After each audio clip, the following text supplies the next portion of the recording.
दुनिया में इतना कठोर जीवन, खान पान पर जबरदस्त संयम और नियंत्रण शायद ही किसी धर्म के साधु संत या साध्वी करते होंगे, जो जैन धर्म में नजर आता है। जैन मुनि और साध्वियों का कड़ा जीवन वाकई हैरान करता है। खान पान में तो उन्होंने बहुत बड़ी दिनचर्या बना रखी है। खान पान और भौतिक संसाधनों को त्याग कर जिस तरह से जैन साधु और साध्वी जीवन जीते हैं, उससे कहा जाता है कि वो शायद सभी धर्मों में सबसे ज्यादा कठिन और अनुशासन पूर्ण जीवन जीने वाले होते हैं। जैन साधु दिन में केवल एक बार ही भोजन करते हैं और एक बार ही पानी पीते हैं। उसके बाद पूरे दिन कुछ भी नहीं खाते पीते। भोजन भी वो थाली कटोरी में नहीं लेते और ना ही गिलास में पानी पीते हैं। जैन साधु हाथ को खाने पीने में इस्तेमाल करते हैं, यानी उनकी हथेली ही उनकी थाली बन जाती है और यही गिलास। वो कभी खुद भोजन नहीं बनाते, बस घरों में उपलब्ध शाकाहारी, सात्विक और शुद्ध भोजन ही ग्रहण करते हैं। पानी भी उबला हुआ ही पीते हैं। अलबत्ता साध्वी जरूर अपने साथ लकड़ी के बनाए कटोरे रखती है, जिनमें वह भोजन रखती है। कई साल पहले जैन भिक्षु सभी तरह के भौतिक संसाधनों का त्याग कर देते हैं और बेहद सादगी के साथ जीवन गुजार देते हैं। यहाँ तक कि विदेशों में रहने वाले जैन साधु और साध्वी भी इसी तरह से कठिन जीवन बिताते हैं। ठहरने का आश्रय और खाना जैन समुदाय उन्हें मुहैया करवाता है, या वो जैन धर्म से जुड़े मंदिरों के साथ लगे मठों में रहते हैं। जैन धर्म आहार यानी खान पान को लेकर काफी अनुशासित और कठिन भोजन शैली में विश्वास रखता है।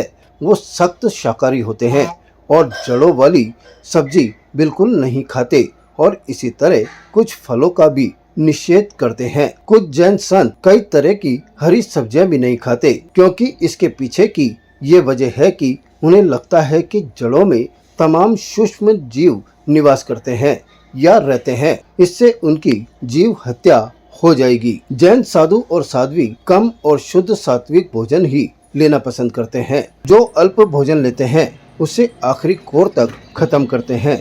इसके पीछे भी उनका मानना है कि खाने को अगर डस्टबिन में डालेंगे तो माइक्रो ऑर्गेनिज्म से सूक्ष्म जीवों की उत्पत्ति होगी और वो उन्हें मारा जाएगा। जैन साधु संत दिन में एक बार ही भोजन करते हैं। आइए आपको दिखाते हैं जैन साधु संत के आहार लेने की चर्या। दिगंबर संत का आहार का मतलब ये होता है कि दिगंबर संत एक ही टाइम खड़े होकर आहार लेते हैं, जिसमें कई रसों को छोड़कर रहते हैं। रस यानी कभी नमक छोड़ते हैं, कभी मीठा छोड़ते हैं, कभी घी छोड़ते हैं, और ये एक ही टाइम खड़े होकर आहार लेते हैं। विधि मिलने पर ही आहार लेते हैं, ऐसे नहीं लेते कि किसी के निमंत्रण पर जाकर आहार ले लेते हैं। ये मन में जो संकल्प सोच के आते हैं कि आज अगर यही विधि मिलेगी या ये लेके जो खड़ा होगा मैं उसी के यहाँ पर पड़गान करूँगा और आहार करूँगा।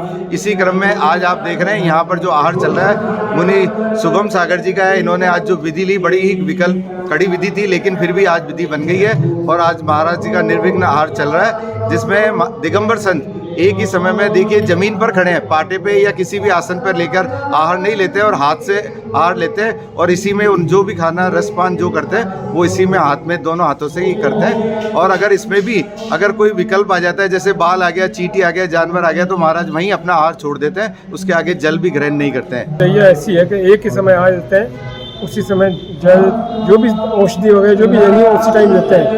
ये साधु के 28 मूल गुणों में ये शामिल होता है।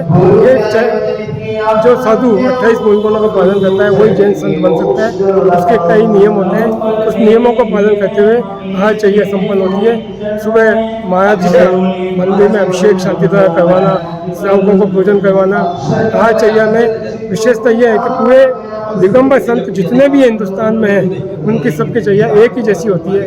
आज रहते कैसे और ये हमेशा नग्न रहते हैं। ये साधु जो अभी आए हुए हैं अजमेर में, ये चटाई भी नहीं बिछाते हैं, सिर्फ लकड़ी के पट्टे पे ही शयन करते हैं, उसी पे बैठते हैं और जमीन पे अगर जरूरत होती है तो और पंखा एसी कुछ भी नहीं चलाते हैं। कोई ज़रूरत नहीं पंखे की एसी की, कभी भी नहीं चलाते हैं।